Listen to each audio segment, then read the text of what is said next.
Hello everyone, good evening to all of you. This is Divya. आप सभी का स्वागत है हमारे इस सेशन के अंदर जिसमें हम लोग बात कर रहे हैं साइंस एंड टेक 2023 में साइंस एंड टेक के जो भी क्वेश्चंस बन रहे हैं उसे हम आज के सेशन में डिस्कस करेंगे, जो आपके अपकमिंग एग्जाम्स के लिए बहुत ही ज्यादा इंपॉर्टेंट होने वाले हैं। तो चलिए शुरू करते हैं बिना देरी के। इससे पहले हम लोगों ने साइंस की सीरीज चलाई हुई है, वो काफी ज्यादा इंपॉर्टेंट है, आपके एग्जाम्स को देखते हुए ही उसको तैयार किया गया है।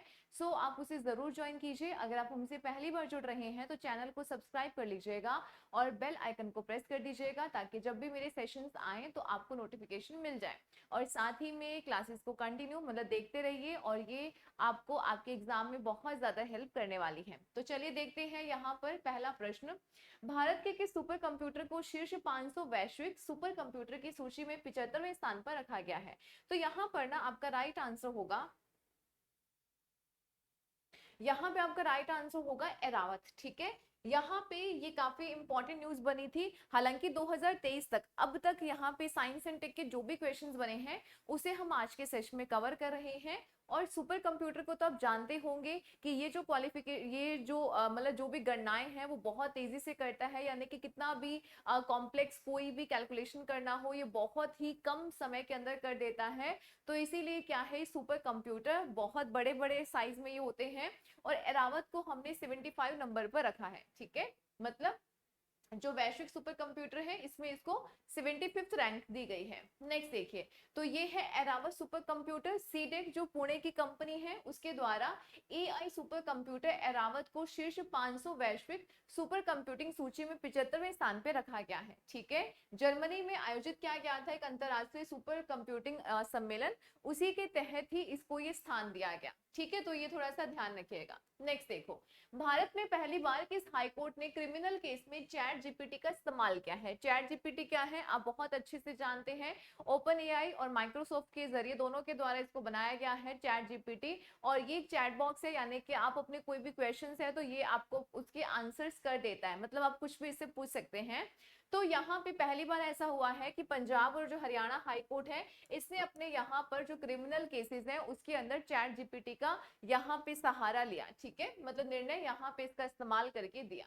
नेक्स्ट देखिए, नेक्स्ट आपके पास ये थोड़ा सा इसका आप बोल सकते हैं एक्सप्लेनेशन है, आप चाहें तो इसको रीड कर सकते हैं। नेक्स्ट देखिए, आईसीएमआर ने किस पहल के तहत ब्लड बैंक डिलीवर का सफल परीक्षण किया है? यानी कि इसने ना एक ड्रोन विकसित किया था। ये थोड़ा सा यहाँ पे मिसप्रिंट है, जस्ट अ मिनट, मैं एक बार थोड़ा सा पेन चेंज कर लूं। Yes yes. यहाँ पे ना आईसीएमआर के द्वारा एक यहाँ पे पहल की गई थी कोविड के टाइम पे ना, ब्लड यहाँ पे दिया गया था, ब्लड बैंक बैंक को मतलब एक सक्सेसफुली यहाँ पे ट्रांसमिट किया गया, पहुंचाया गया। तो आपको यहाँ पे ध्यान रखना है कौन से ड्रोन के माध्यम से किसका सफल परीक्षण किया गया था। तो राइट आंसर है आई ड्रोन। ठीक है, कौन सा है? आई ड्रोन आपका यहाँ पे बिल्कुल सही आंसर हो जाएगा। देखिएगा, Indian council of medical research ICMR ने हाल ही में अपनी आईड्रोन पहल के तहत ड्रोन द्वारा ब्लड बैग की डिलीवरी का सफलतापूर्वक परीक्षण किया है। कब हुआ था ये ट्रायल रन? 10 मई 2023 को आयोजित किया गया था, जिसमें 500 ग्राम यहाँ पे वजन के ब्लड बैग ले जाने वाले ड्रोन ने 12 किलोमीटर की दूरी तक उड़ान भरी थी। ठीक है, और ध्यान रखिएगा इसका जो पहली बार उपयोग है वो कोविड के टाइम पे किया गया था। ठीक है, नेक्स्ट देखो, कंप्यूटेशनल टूल जीबीएम ड्राइवर किसके द्वारा विकसित किया गया है? एक्चुअली ये जो ड्राइवर है ना, ये रीढ़ की हड्डी और ब्रेन के जो ट्यूमर्स हैं उनकी पहचान करने के लिए बनाया गया है। और इसको बनाया किसने है? आईआईटी मद्रास के द्वारा बनाया गया है। आईआईटी मद्रास के द्वारा ना बहुत सारे काम, बहुत सारे टूल्स, बहुत सारी टेक्नोलॉजी डेवलप की जाती रही है और यहाँ से आपके प्रश्न भी पूछे जाते रहे हैं, तो बहुत ही ज्यादा इंपॉर्टेंट हो जाएगा। ठीक है, चलिए तो यहाँ पे ध्यान रखिएगा जीबीएम ड्राइवर क्या है, तो ये ग्लियोब्लास्टोमा मल्टीफ्रॉमी ड्राइवर्स है। एक्चुअली जो ब्रेन और रीढ़ की हड्डी का जो ट्यूमर होता है ना, ये जो ग्लियोब्लास्टोमा है ये बहुत तेजी के साथ फैलता है, हम इसको डिटेक्ट थोड़ा मुश्किल से कर पाते हैं। तो इस ड्राइवर, इस टूल की सहायता से हम इजिली डिटेक्ट कर पाएंगे, यानी कि इसको डायग्नोस कर पाएंगे। डन। नेक्स्ट देखो, विश्व का सबसे शक्तिशाली रॉकेट फाल्कन हैवी किसके द्वारा लॉन्च किया गया? तो आपको यहाँ पे ध्यान रखना है फाल्कन हैवी, जिसके बारे में आप बहुत बार आपने सुना है। तो फाल्कन हैवी जो रॉकेट है वो किसका है? तो स्पेस एक्स किसकी है? तो आपके जो एलन मस्क है, सॉरी एलन जो है, तो उन्हीं के द्वारा ही, उनकी उन्हीं की कंपनी है स्पेस एक्स, ठीक है। और ध्यान रखिएगा इसी के द्वारा दुनिया का सबसे हैवी रॉकेट जिसका नाम क्या है फाल्कन 9, इसको लॉन्च किया गया, ठीक है। नेक्स्ट देखो, नेक्स्ट आपके पास यहाँ से आप इसको देख सकते हैं फाल्कन 9 जो स्पेस एक्स का ही एक रॉकेट है। दुनिया में सबसे हैवी रॉकेट इसको कहा गया है और भू समकालिक पृथ्वी की कक्षा में इसको लॉन्च किया गया है जियो स्टेशनरी। अब जियो स्टेशनरी मतलब कि यहाँ पर अगर कोई भी सैटेलाइट छोड़ा जाएगा ना, तो जिस प्रकार से पृथ्वी जिस स्पीड से घूमती है उसी स्पीड से वो सैटेलाइट भी रन करेगा। तो आपको जो भी लाइव चीजें आप देखते हो ना, लाइव स्ट्रीमिंग जो होती है वो इसी के जरिए होती है, इसी की सहायता से। तो कहाँ से इसको प्रक्षेपित किया गया, तो अमेरिका के फ्लोरिडा स्थित जो कैनेडी स्पेस सेंटर है वहां से इसको प्रक्षेपित किया गया था, इसको लॉन्च किया गया। अगर बात करते हैं स्पेसएक्स के बारे में, तो स्थापना 2002 में एलन मस्क के द्वारा की गई थी। मुख्यालय कैलिफोर्निया है और ये एक प्राइवेट कंपनी है। नेक्स्ट देखो, नाटो के द्वारा एक साइबर रक्षा अभ्यास लॉक्ड शील्ड, इसका 2023 का आयोजन कहाँ पे किया गया। आप देख रहे हैं जैसे जैसे हम लोग डिजिटल हो रहे हैं, टेक्नोलॉजी बहुत ग्रो कर रही है, वैसे वैसे साइबर क्राइम्स भी बढ़ रहे हैं। तो नाटो के द्वारा एक यहाँ पे रक्षा अभ्यास किया गया है साइबर क्राइम को देखते हुए, और ये आपका एस्टोनिया के अंदर इसको मतलब इसका जो अभ्यास है वो एस्टोनिया के अंदर किया गया है। अब यहाँ से ना एक दो चीजें आप बहुत अच्छे से ध्यान रखिएगा कि आपका ये जो नाटो है इसके अंदर 30 कंट्रीज थी, और नाटो की वजह से यूक्रेन और रशिया का वॉर भी चल रहा है, और आपको ये बताना है कि इसके अंदर भी कौन सा नया कंट्री ऐड हुआ है, ठीक है। नेक्स्ट देखिएगा, अभी मतलब फिलहाल उसको कुछ टाइम हो गया है। एक्चुअली स्लाइड्स में थोड़ा सा गड़बड़ हो गई है, जिस कोई बात नहीं, आप ध्यान रखिएगा। राइट आंसर आपका सी नंबर है। नेक्स्ट देखिए, यहाँ से थोड़ी बातें हैं जो आप देख लीजिएगा। 18 अप्रैल 2023 को शुरू हुआ था। साइबर क्राइम को रोकने के लिए ये एक अभ्यास किया गया है। नाटो कंट्रीज में सबसे नया देश कौन सा जुड़ा है वो आपको बताना है, क्योंकि अभी आपका जो भी एग्जाम होगा नाटो से रिलेटेड आपका प्रश्न जरूर पूछा जाएगा। उत्तरी अटलांटिक संधि संगठन है, मुख्यालय है ब्रुसेल्स बेल्जियम। स्थापना होती है 4 अप्रैल 1949 को, और महासचिव कौन है ये एग्जाम में पूछा जा चुका है, तो जॉन स्टालिनबर्ग इसके महासचिव हैं। नेक्स्ट देखिए, पॉकेट फ्रेंडली डिवाइस किसके द्वारा विकसित किया गया है। एक्चुअली ये जो डिवाइस है ना वो एक पर्टिकुलर 3D प्रिंटेड में है। इसके लिए इसको एक ना लिक्विड सैंपल चाहिए होता है, जैसे कि अगर आपको दूध की मिलावट की जांच करनी है या कोई भी आपके पास लिक्विड में सैंपल अगर आपको उसकी जांच करनी है, तो जस्ट आप उस पेपर के ऊपर डालोगे और आपको पता चल जाएगा कि उसके अंदर मिलावट है या नहीं। तो ये किसके द्वारा बनाया गया है, तो ध्यान रखिएगा आईआईटी मद्रास के द्वारा इसको विकसित किया गया है। चलिए, जस्ट लाइक ये कैसा है, 3D कागज आधारित पोर्टेबल एक डिवाइस है जो 30 सेकंड के अंदर दूध में मिलावट का पता लगा सकता है। यानी कि अगर आपको इस टेक्निक का इस्तेमाल करना है ना, ये छोटा सा डिवाइस है, 3D प्रिंटर 3D कागज की तरह आपको दिखाई देगा, और ध्यान रखिएगा पॉकेट में इजिली आप इसको ले जा सकते हैं, पोर्टेबल है, और इसके लिए आपको लिक्विड में सैंपल चाहिए होगा, ठीक है। नेक्स्ट देखो, इसरो के द्वारा आदित्य L1 मिशन को किस रॉकेट से लॉन्च किया गया है। अब आदित्य L1 पूछा जा सकता है कैसा मिशन है, तो ये आपका एक सोलर मिशन है। कैसा मिशन है, सोलर मिशन है। चंद्रयान पर हम लोग पहले एक सेशन लगा चुके हैं, आदित्य L1 पे नहीं लगाया है। इससे रिलेटेड और चंद्रयान 3 से रिलेटेड कौन कौन से एमसीक्यूज बनते हैं वो हम लोग एक अलग से सेशन में लेंगे, ठीक है। तो ध्यान रखिएगा, पीएसएलवी एक्सेल आपका जो C57 है, इसके द्वारा हमने आदित्य L1 मिशन को या इस रॉकेट को लॉन्च किया है। नेक्स्ट देखिए, ठीक है, हमने कहाँ पे L1 ये जो कक्षा है यहाँ पे इसको लॉन्च किया है, क्योंकि यहाँ पे पृथ्वी और सूर्य का जो ग्रेविटेशनल फोर्स है आपस में बैलेंस हो जाता है, तो इसीलिए हमने इस जगह को पर्टिकुलर इस पॉइंट को चूज किया है। तो इसीलिए हमारे मिशन का नाम क्या है, आदित्य L1 है। नेक्स्ट देखिए, एशिया का सबसे बड़ा 4 metre international liquid mirror telescope कहाँ पे स्थापित किया गया है, तो आपका राइट आंसर होगा उत्तराखंड में इसको स्थापित किया गया है।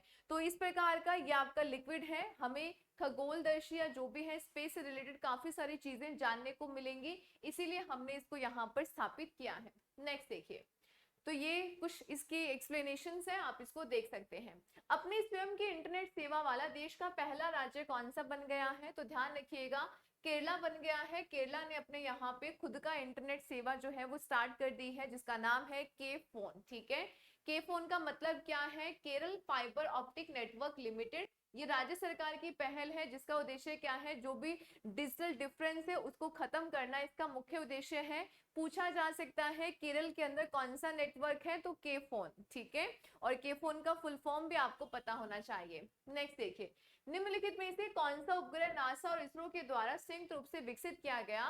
तो ध्यान रखिएगा, निसार। तो ये पृथ्वी के अवलोकन को लेकर एक सैटेलाइट लॉन्च किया गया है, नासा और इसरो का कंबाइन ये मिशन था, जिसके तहत हमारे यहाँ पे जो भी पर्यावरणीय जो भी चेंजेस हो रहे हैं उसका अवलोकन करेगा निसार, ठीक है। चलिए देख लेते हैं थोड़ा सा। ये एक पृथ्वी अवलोकन मिशन है जो वैश्विक पर्यावरणीय परिवर्तन पर जानकारी प्रदान करेगा। हमने इसको 2022 में हरिकोटा, जो हमारा स्पेस सेंटर है, लॉन्चिंग पैड व्हीकल, जो लॉन्चिंग पैड है हमारा सतीश धवन वाला, वहां से हमने इसको लॉन्च किया है, ठीक है। काम क्या है? पृथ्वी की सतह, बर्फ की चादर और समुद्री बर्फ के दृश्यों का चित्रण करेगा, यानी कि आपको जो भी एनवायरनमेंट से रिलेटेड जो भी चेंजेस हो रहे हैं या जो भी चीजें दिखाई देंगी वो आपको उसकी जानकारी देगा। भारत का पहला निजी तौर पर विकसित स्वदेश निर्मित क्रायोजेनिक रॉकेट इंजन का नाम क्या है?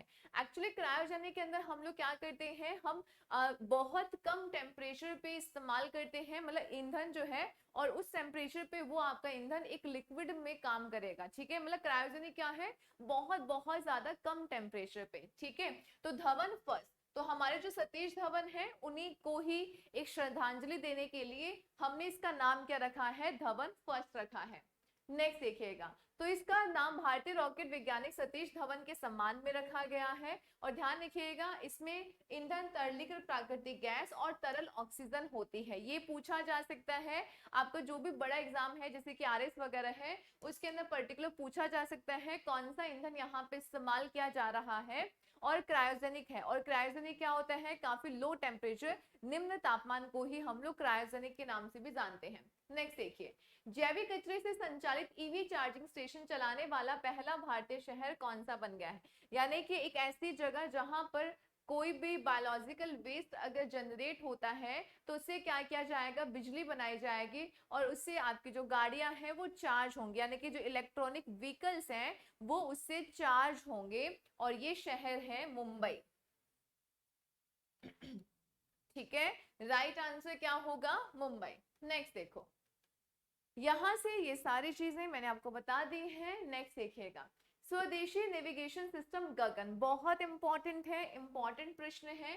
गगन से अकेला इसके फुल फॉर्म को लेकर भी प्रश्न पूछा जा सकता है। गगन का उपयोग करने वाली भारत की पहली एयरलाइन कौन सी बनी है? तो वो है इंडिगो। इंडिगो ने गगन का इस्तेमाल करके जो अपना प्लेन था उसको लैंड करवाया था।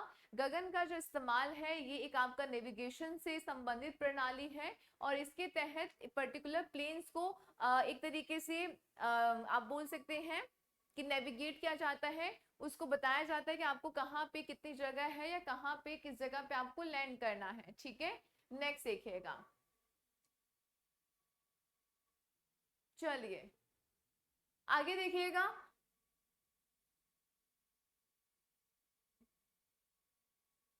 जस्ट अ मिनट, हाँ जी। गगन से यहाँ पे ध्यान रखिएगा, जीपीएस एडेड जियो एगमेंटेड नेविगेशन। फरवरी 2022 में इंडिगो ने इस स्वदेशी नेविगेशन प्रणाली का इस्तेमाल किया था। इसके साथ ही भारत जो है अमेरिका जापान के बाद अपनी SBAS, ठीक है, यानी कि सैटेलाइट बेस्ड एगमेंटेड सिस्टम प्रणाली रखने वाला दुनिया का तीसरा देश बन गया है। ये काफी ज्यादा इंपॉर्टेंट हो जाता है। गगन भारत का उपग्रह आधारित हवाई नौवहन तंत्र है जिसे इसरो और भारतीय विमानपत्तन प्राधिकरण के द्वारा विकसित किया गया है। मोस्ट इंपॉर्टेंट है, पूछा जाने वाला प्रश्न है और हम इसका आने वाले समय में इस्तेमाल करेंगे, ठीक है। नेक्स्ट देखिएगा, भारत का पहला यात्री ड्रोन का नाम क्या है? तो यात्री ड्रोन का नाम है वरुण, ठीक है। अब यहाँ से देख लीजिएगा, वैसे तो वायुसेना के लिए इसको यहाँ पे विकसित किया गया है, इसमें बैठ सकता है इंसान भी, इसलिए इसको क्या बोला गया है? पहला यात्री ड्रोन कहा गया है। नाम याद रखिएगा, वरुण है, ठीक है। नेक्स्ट देखो, महाराष्ट्र के पुणे में एक स्टार्टअप ने देश का पहला यात्री ड्रोन वरुण बनाया है। इस ड्रोन को भारतीय नौसेना के लिए विकसित किया गया है। वरुण ड्रोन एक बार में उड़ान भरकर 25 किलोमीटर तक उड़ सकता है और सरफेस से यानी कि जो सड़क है उससे सिर्फ 2 मीटर की ऊंचाई पर ही उड़ सकता है, ठीक है। और लगभग 130 किलो तक यहाँ पे ये वेट को भी कैरी कर सकता है। नेक्स्ट देखिए, परम गंगा सुपर कंप्यूटर कहां पर स्थापित किया गया है? तो राइट आंसर आपका रहेगा आईआईटी रुड़की के अंदर इसको स्थापित किया गया है। कौन सा है? परम गंगा है। उसके अलावा अगर बात करते हैं परम शक्ति तो ये आईआईटी खड़गपुर में है, और परम पोरुल की बात करेंगे तो ये आईआईटी तिरुचिरापल्ली के अंदर स्थापित किया गया है। ये सारे हमारे सुपर कंप्यूटर हैं और ये इनका जो काम करने की पावर है वो बहुत ज्यादा तेज होती है। बहुत ज्यादा कॉम्प्लेक्स से कॉम्प्लेक्स जो कैलकुलेशन है ये कुछ सेकंड्स के अंदर कर देते हैं। नेक्स्ट देखिए, भारत का पहला एआई और रोबोटिक्स टेक्नोलॉजी पार्क कहां पर लॉन्च किया गया है? तो ध्यान रखिएगा आईआईएससी कैंपस बेंगलुरु के अंदर हमारा कैसा है एआई और रोबोटिक्स टेक्नोलॉजी पार्क लॉन्च किया गया है। एजुकेशन से रिलेटेड, शिक्षा, स्वास्थ्य, इन सभी से रिलेटेड ये आपको जानकारी देगा, यानी कि सारी जानकारी आपको यहाँ पर मिलेगी, ठीक है। नेक्स्ट देखो, तो ये थोड़ा सा ध्यान रख लीजिएगा। नेक्स्ट देखिए, विश्व की पहली इंट्रानेजल कोविड-19 वैक्सीन जो है इनकोवैक किसके द्वारा विकसित की गई है? एक्चुअली ये जो वैक्सीन है हम लोगों ने जो नॉर्मल लगवाई थी वो हमने इधर बाजू में लगवाई थी ना, जो सीधा आपका बॉडी में इंसर्ट एक वैक्सीन मतलब इंजेक्शन के जरिए लगाई जा रही थी। बट ये वाली जो वैक्सीन है ये नेजल वैक्सीन है, यानी कि नाक के थ्रू डालेंगे, और ये भारत बायोटेक इंटरनेशनल लिमिटेड के द्वारा इसको डेवलप किया गया है, ठीक है। तो ये कैसी है? तो ये वैक्सीन कुछ इस प्रकार से है, इसको नाक के अंदर इंसर्ट किया जाएगा। ओके, नेक्स्ट देखो, रक्षा मंत्री के द्वारा इंटीग्रेटेड सिमुलेटर कॉम्प्लेक्स ध्रुव का उद्घाटन कहां पे किया गया? तो ये भी एक तरीके से नेविगेशन का ही काम करेगा, ठीक है। राइट आंसर आपका है कोची के अंदर इसका क्या किया गया है? इसका उद्घाटन किया गया है। नेक्स्ट देखो, स्वदेशी डेटा लिंक संचार वायु लिंक किसके द्वारा विकसित किया गया? एक्चुअली ये जो है ये जैमर प्रूफ है, यानी कि अगर कैसा भी यहाँ पे सिस्टम हो, वेदर कैसा भी हो, तो ये जो वायु लिंक है ये आसानी से आपको नेविगेट करेगा, आपको सही से रास्ता बताएगा और कोई भी दिक्कत नहीं होगी। तो ध्यान रखिएगा भारतीय वायुसेना के द्वारा इसको विकसित किया गया है, ठीक है। नेक्स्ट देखो, भारतीय वायुसेना आईएएफ ने एक उपलब्धि के तौर पर स्वदेश निर्मित जैमर प्रूफ कम्युनिकेशन प्लेटफॉर्म वायु लिंक का शुभारंभ किया। खराब मौसम में बेस स्टेशन के साथ संपर्क बनाए रखने में सहायक है। जैमर प्रूफ प्लेटफॉर्म वायु लिंक डेटा लिंक संचार भारतीय क्षेत्रीय नेविगेशन सैटेलाइट सिस्टम का उपयोग करता है, जिसे नाविक भी कहा जाता है। तो नाविक से रिलेटेड भी प्रश्न आते हैं, बहुत इंपॉर्टेंट है, याद रखिएगा। नेक्स्ट देखो, भारत की सबसे बड़ी फ्लोटिंग सौर ऊर्जा परियोजना का उद्घाटन कहाँ पे किया गया है? यानी कि पानी पे ये एक जलाशय है पर्टिकुलर, उसके ऊपर इसको यहाँ पे एस्टेब्लिश किया गया है। और कैसा है? सबसे बड़ी सोलर ऊर्जा का या सोलर टेक्नोलॉजी या सोलर पैनल्स का यहाँ पे इस्तेमाल किया गया है, और ये कहाँ पे है? तेलंगाना में है, ठीक है। तो थोड़ा सा देख लेते हैं पिक्चर में, कुछ इस तरीके से इसको यहाँ पर लगाया गया है। तो इम्पॉर्टेंट है, अब तो काफी जगह पे जैसे कि चंडीगढ़ वगैरह में बन रहा है। बट अगर आपसे पूछ लिया जाए कि भारत की सबसे बड़ी, ठीक है, तो आपका आंसर होगा तेलंगाना, ठीक है। नेक्स्ट देखो, तो यहाँ से ध्यान रखिएगा 500 एकड़ के अंदर ये फैला हुआ है, 40 ब्लॉक में विभाजित है, और उसकी जो क्षमता है वो है 2.5 मेगावाट है, ठीक है। तो ये सारी बातें आपको याद रखनी है, ठीक है। तो आज की डेट में हम लोग इतने ही क्वेश्चंस करेंगे, थोड़ा सा फास्ट हम लोग चले हैं, वो इसीलिए ताकि कम समय में ज्यादा से ज्यादा क्वेश्चंस कवर हो जाए। और साथ ही में ध्यान रखिएगा आपका जो आदित्य L1 मिशन है और साथ ही में आपका जो चंद्रयान मिशन है उसके हम लोग अलग से क्वेश्चंस करेंगे। अगर कोई और भी आपके साइंस एंड टेक से छूट रहे हैं उन क्वेश्चंस को भी हम लोग उन्हीं के साथ कवर कर लेंगे। मिलते हैं नेक्स्ट सेशन में। क्लास कैसी लगी जरूर बताइएगा। Take care, bye bye.